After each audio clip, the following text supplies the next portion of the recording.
what a historic election in the US. Welcome to Geopolitics Demystified.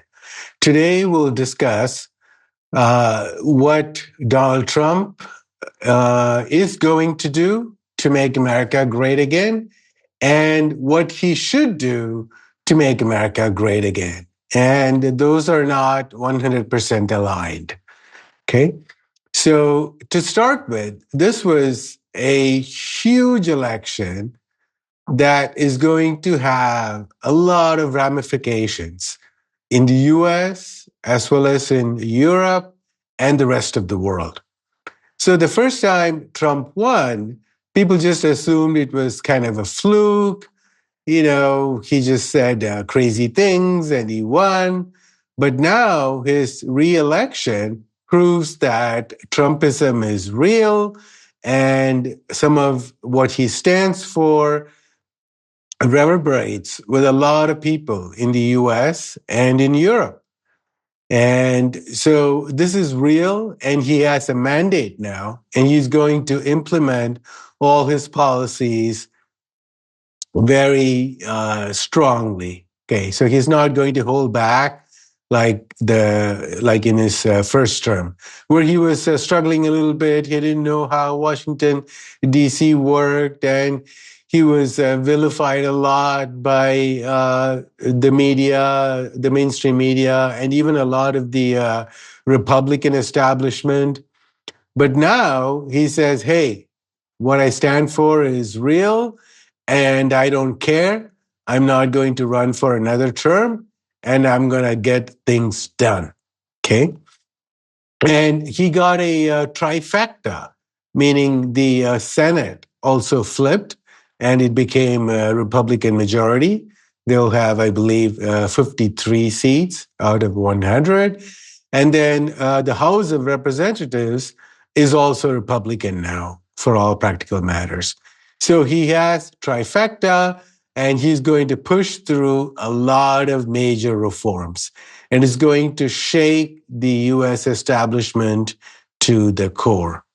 And it'll have a lot of implications for the global South, Russia, China, India.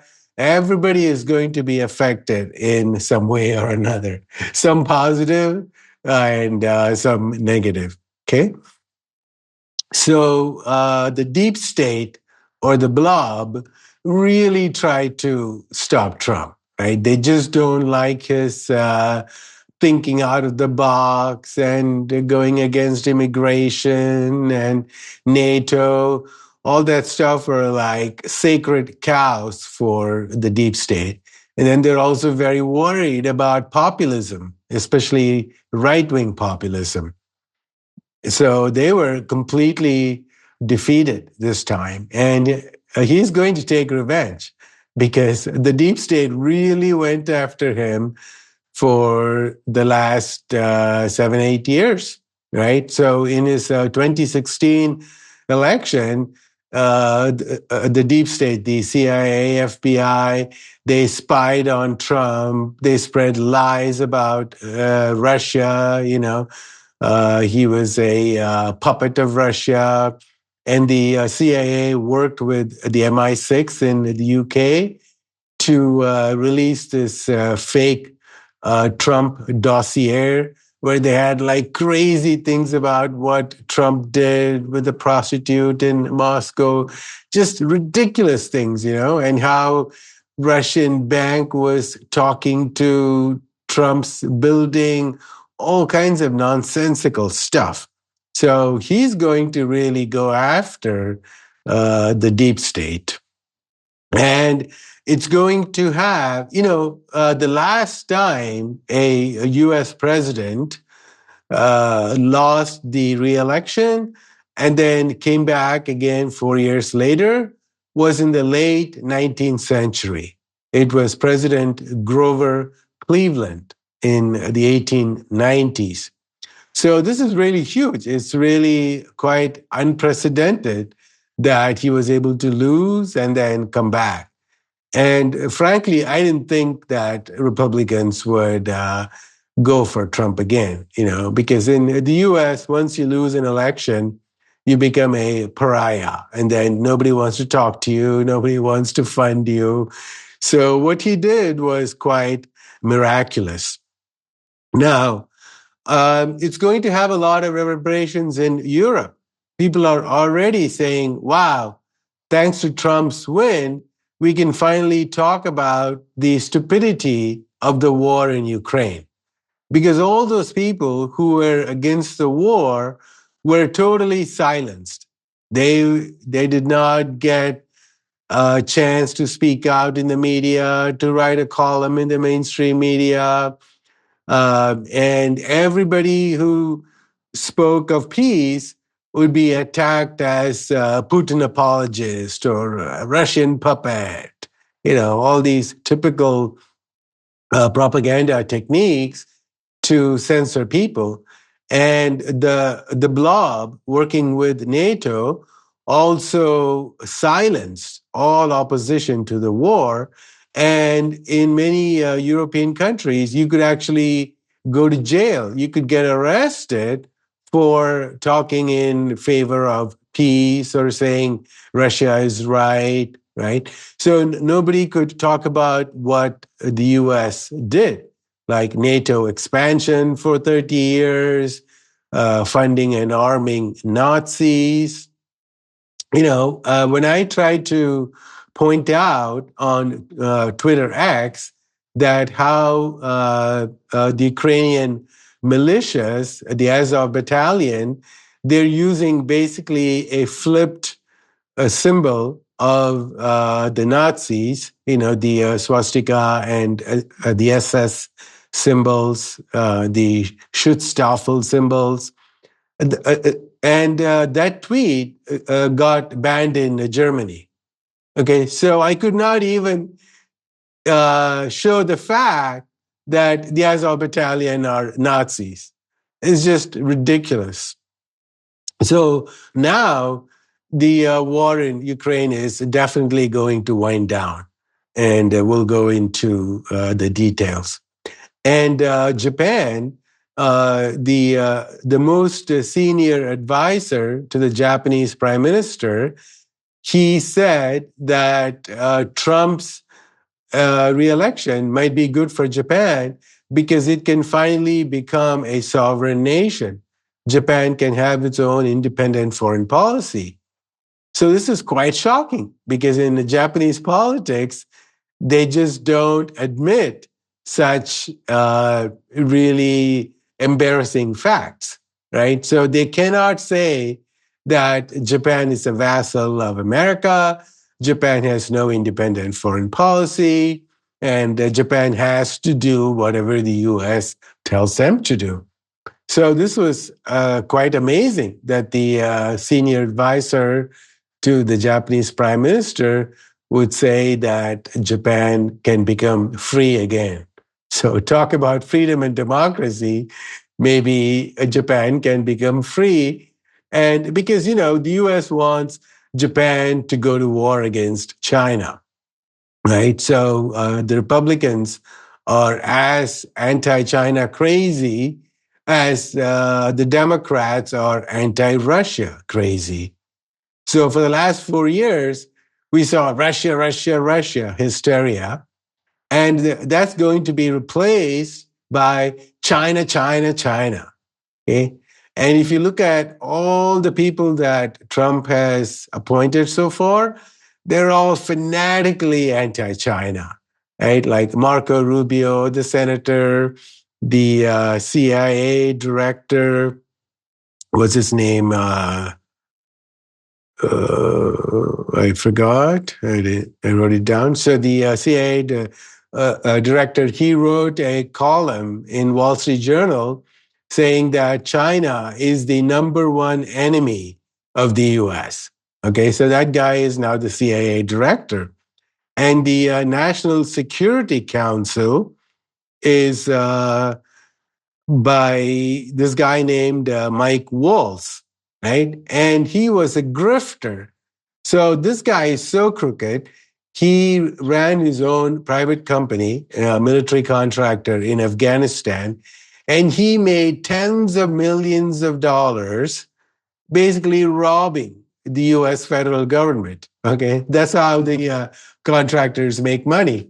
So they do something, they sell something for $1 and then they charge the government $100. They provide service, we say, oh, I'm going to build a school. I need $2 million.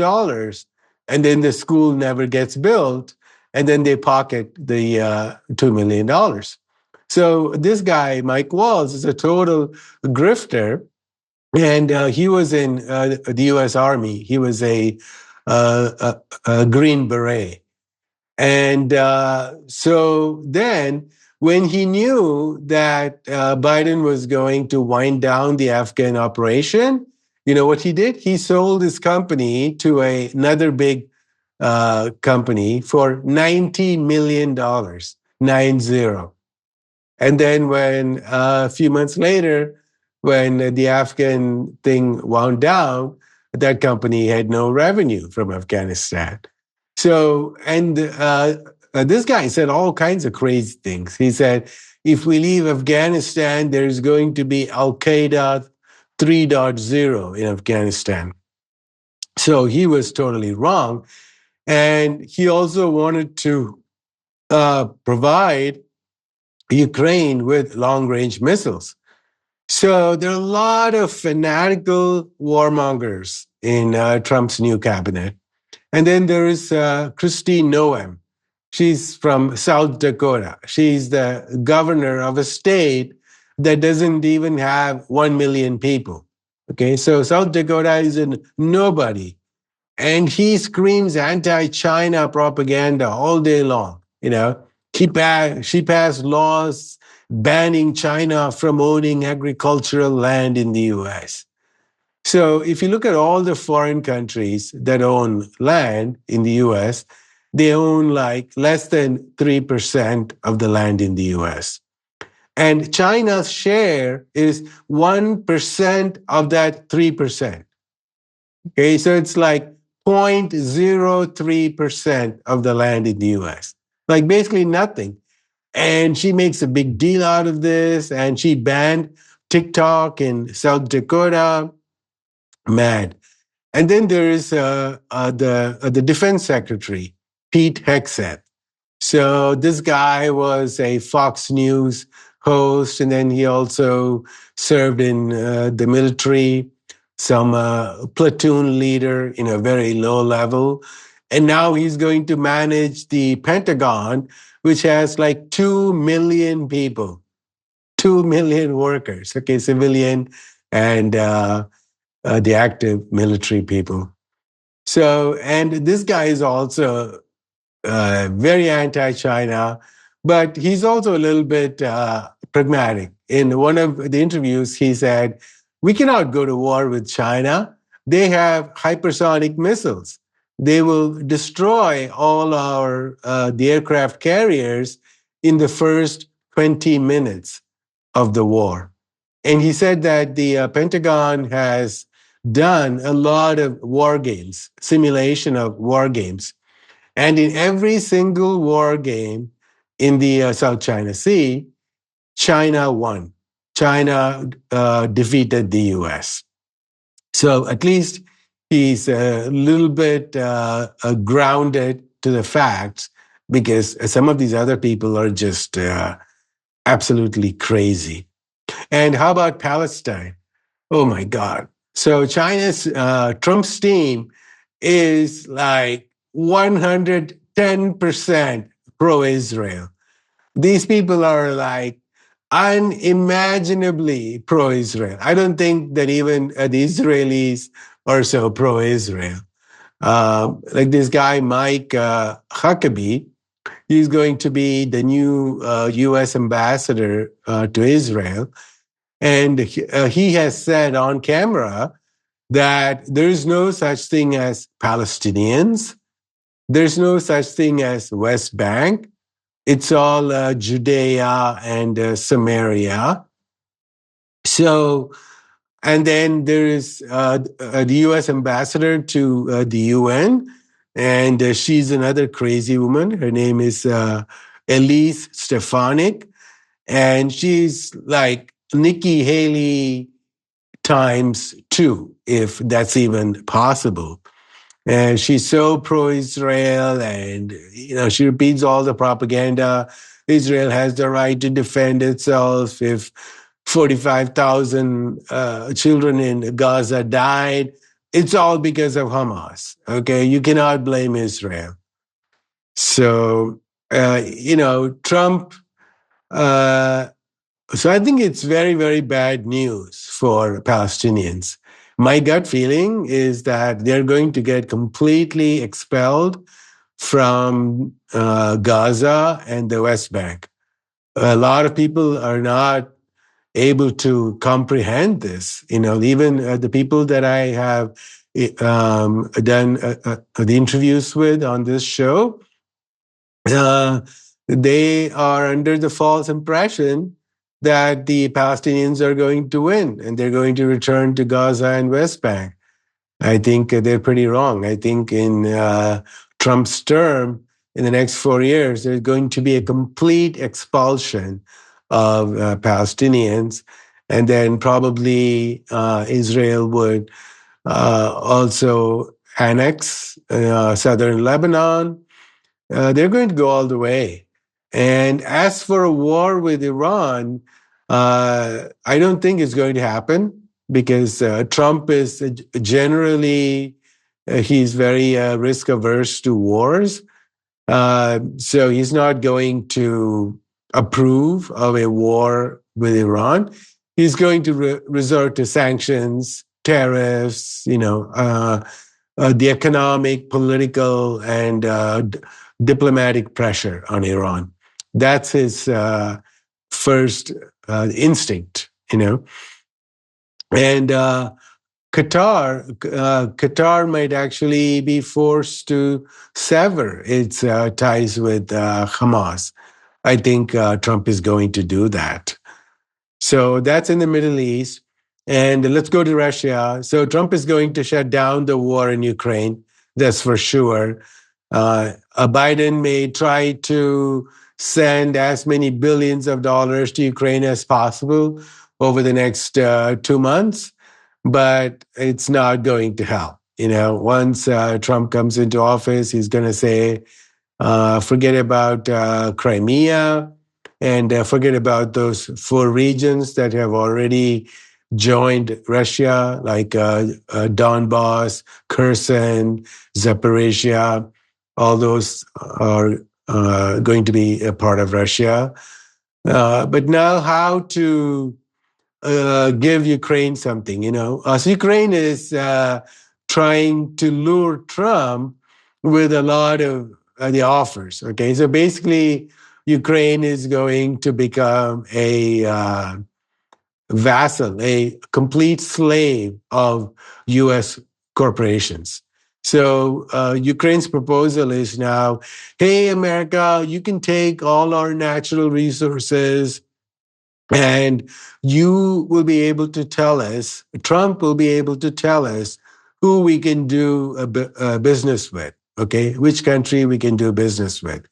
So, for example, if Trump says, hey, Ukraine, you cannot use Chinese drones, you cannot use Huawei for 4G, 5G, then Ukraine will cut its ties with China and is going to go with Western corporations. So that's how they're trying to entice Trump. But I think he's going to take that and still screw Ukraine over. But the NATO blob is not going to fully resign. Okay, so their strategy would be, okay, let there be some peace in Ukraine for the next 4 years. And when Trump leaves, we're going to restart the war with Russia. So that's going to be NATO's modus operandi strategy. And Putin has already spoken with Trump, so they have a really good connection. And I think, and then there's some Wall Street Journal stupid article like, oh, Trump will try to do a reverse Nixon, meaning he's going to align with Russia and pull Russia away from China. Okay, that's a dream. That's not going to happen. Okay, so Putin is all about multipolar world, BRICS. He's talked about the end of Western domination. And the US has been backstabbing Russia for 32 years, and it's not going to change. And Putin knows that the deep state is just going to lie down for 4 years, and then they're going to come back, right? So for NATO to exist, they need an enemy, okay? So how the US controls Europe is through the enmity with Russia. So as long as there is conflict with Russia, Europeans would gladly submit themselves to the American rule. And if there's peace, it's going to be bad in two ways. One is going to be bad for NATO. It's going to be bad for U.S. defense contractors who cannot sell all those fighter jets and missile defense systems and tanks and whatnot to the Europeans. So that's number one, bad for business. And then number two is that if Europe becomes more successful, right, if Germany becomes another industrial powerhouse, it's going to challenge American monopoly in technology and in the economy. And if Europe becomes more prosperous, they might even start making friends with Russia, making friends with China, and they would be focusing on Eurasia, and then the US will be left alone. So for the US to succeed, they need to keep Europe down, okay? So those are all the things. And then in domestically, Trump is going to get rid of the US Department of Education, and he's going to leave it all up to the states. So there are pros and cons. We don't know how that's going to work. And he's going to really crack down on illegal immigration. He wants to use the military to deport millions of illegal immigrants. So we'll see how many he can do. But it's going to have a huge impact on the US economy, some good, some bad, you know. And then Trump's, the immigration advisor, is Stephen Miller. And he really wants to crack down on the H-1B visa, which is going to affect India, because a lot of Indians, they go to the US on this, the H-1B visa, which is for skilled workers, especially in technology and in medicine as doctors. So we could see that being cracked down. And in a way, that may be good for India, because then we have more smart people staying in India and working to make India great again. So that's good. And then Trump is going to hire Robert F. Kennedy Jr. to make America healthy again, MAGA. And one of the things he's going to do is to de-link the agencies like the FDA from corporations, because now it's completely corrupt. The FDA is fully taken over by big pharma. So they just approve all the bad medicine. You know, they go crazy on vaccines, forcing people to take medication. A lot of terrible, terrible things have been happening. So the entire medical industry and the food industry, right? They both go hand in hand. They both are so corrupt. So Americans are eating bad food. They're getting bad medicine. 75% of Americans are fat and obese. And tens of millions of people are suffering from chronic diseases. So hopefully Robert F. Kennedy Jr. will be able to fix that. And then Trump is also going to crack down on the LGBTQ in terms of children. So the federal government will not fund surgeries. And I think he may even ban surgeries for children. To me, that makes sense. How can you go tell a 5-year-old boy that he might be a girl, and then 5 years later you put him on puberty blockers, and when the child is 12 or 13, you're doing surgery on girls, chopping off body parts. It's just really horrible. So here are the 7 things that Trump should do to make America great again, but he will not be able to do. Okay. So one is to end the Fed, right? So Ron Paul joined Trump's team in sort of an informal way. And Ron Paul has been talking about how to end the Federal Reserve Bank as we know it, right? Because it's kind of a private cartel, and it doesn't really obey the U.S. politicians. Somebody just a couple of days ago, they asked Powell, the chairman of the Fed, if Trump asked you to step down, will you? And he just said, no. Right. And also, Greenspan also said very similar things a few years back. He said the Federal Reserve Bank is on its own. We create our own policies, and we're not accountable to the president or the Congress. So very scary. So like if you look at China, the CPC has a say over the central bank. They cannot just be doing whatever. Like they don't have shareholders. The Federal Reserve Bank actually has shareholders. It's like a private bank.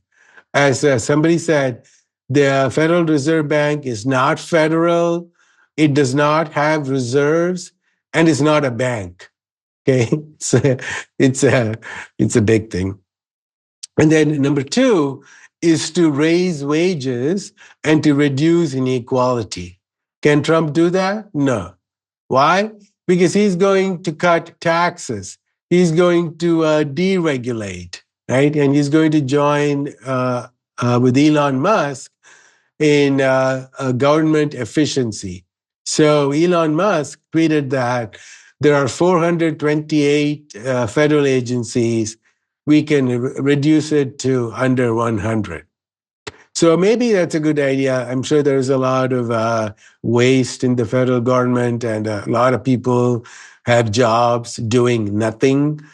But if you have too much deregulation, as we saw during the Reagan era and the following Bill Clinton era, it's going to make only the rich richer and richer, right? And that's what we've seen in the US over the last 45 years. In 1982, the richest person in America was worth $2 billion. Okay, just $2 billion.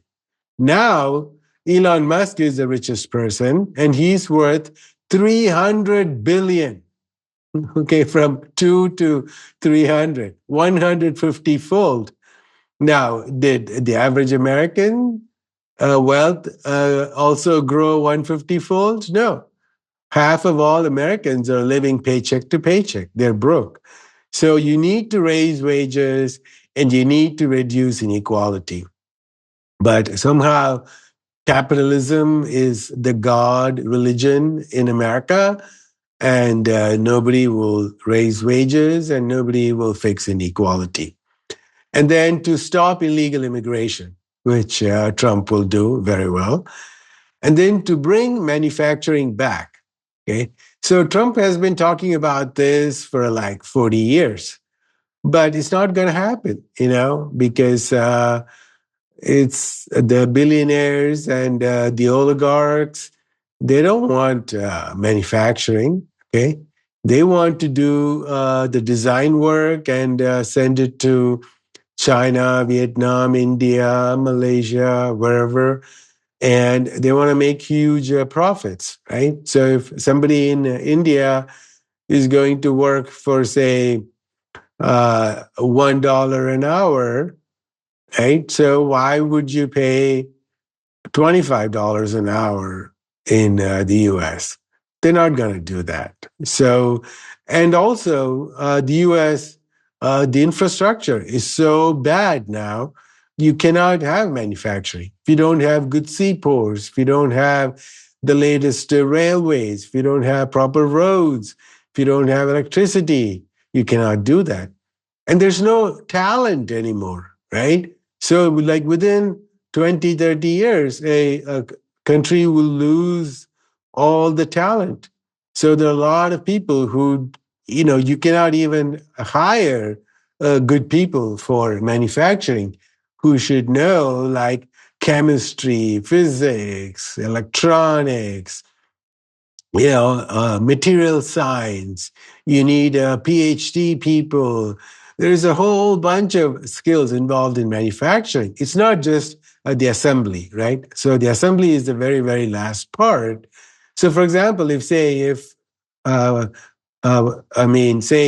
smartphone vendor like Apple wants to make a phone, well, Apple does not design or make the screens, right? The touch screen. And but Apple doesn't have the skills to make batteries, to make speakers, cameras, right? So there are many, many components in the smartphone that Apple will not be able to do. So they only focus on the big picture, and they basically do the outsourcing of manufacturing, one vendor to manufacture and to figure out the touch screen, one person to figure out the speakers, the microphone, blah, blah, blah. Right? So, what Apple does is they will just give the specifications, right? So they will say, hey, we want a camera with, we want 4 cameras in the smartphone, and it should be 16 megapixel, right? So they just give the specifications. They don't know how to make the camera. That skill has been lost in the US forever. And then the next is education. This is going to be very, very hard. The US ranks at the bottom of education. Like among the developed nations, the OECD, the US ranks like number 28 in math, science, and reading. And now Trump is basically pushing that to the states. So he will have no control over how the states are going to educate the American kids. And if the states have less money because they're not getting the money from the federal government, I think education is going to get much, much worse.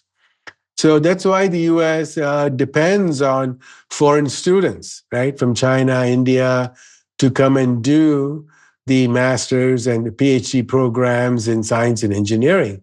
So if you look at the PhDs in computer science in the US, who is doing the PhDs in computer science in the US?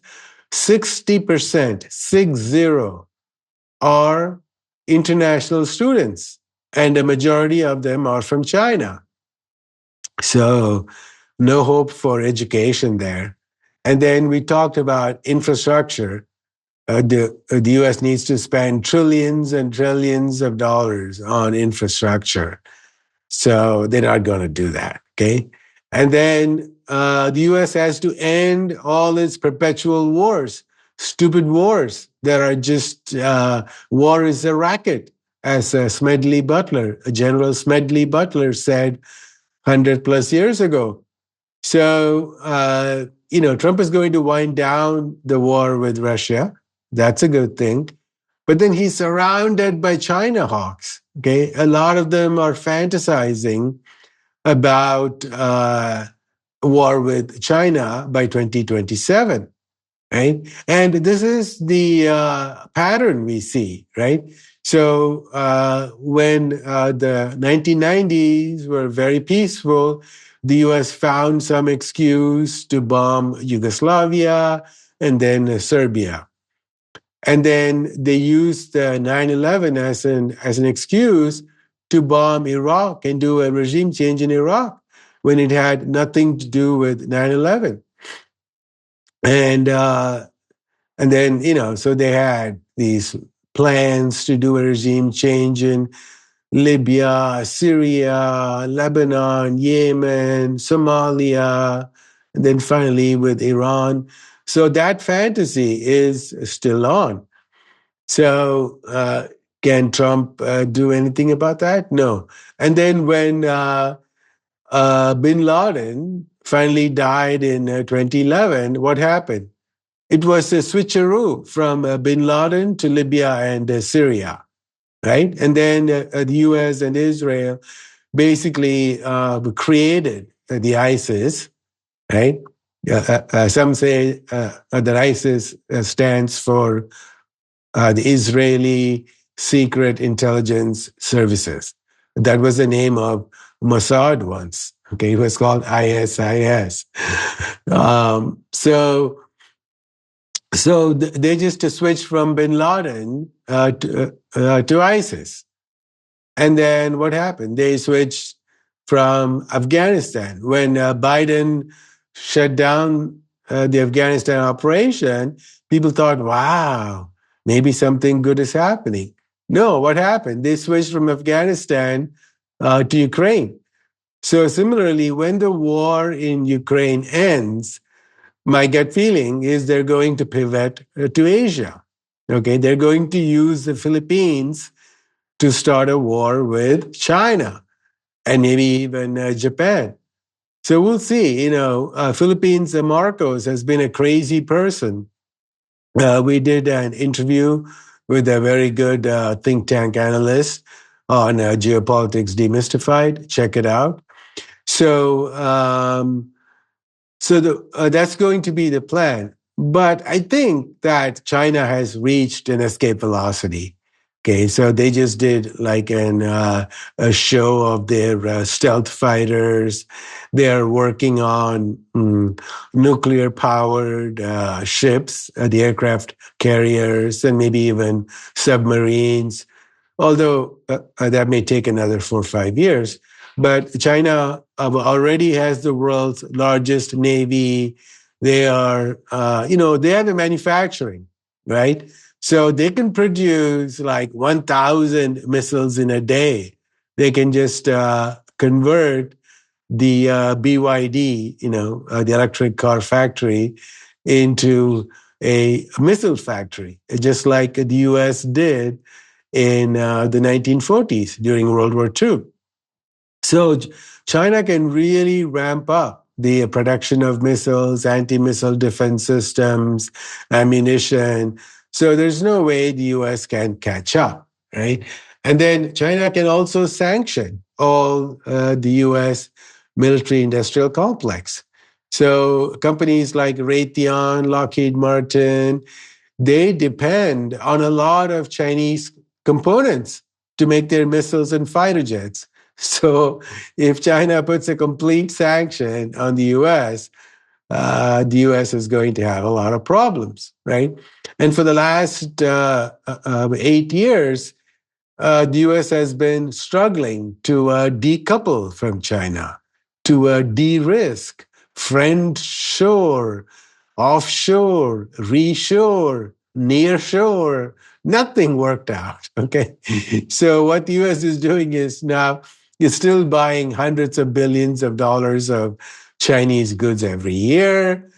And then they're buying more through Vietnam, Mexico, and so on. Right. So even when the Americans, make the iPhones in India, all the components are from China, right?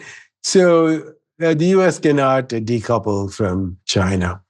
So we'll see. We'll see. So the biggest risk factors are how is Trump going to deal with Iran?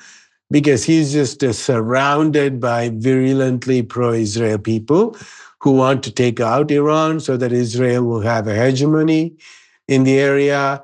And then Trump is also surrounded by anti-China hawks. So if he were smart, he'd be able to convince all these foaming at the mouth imperialists to calm down and focus on making America great.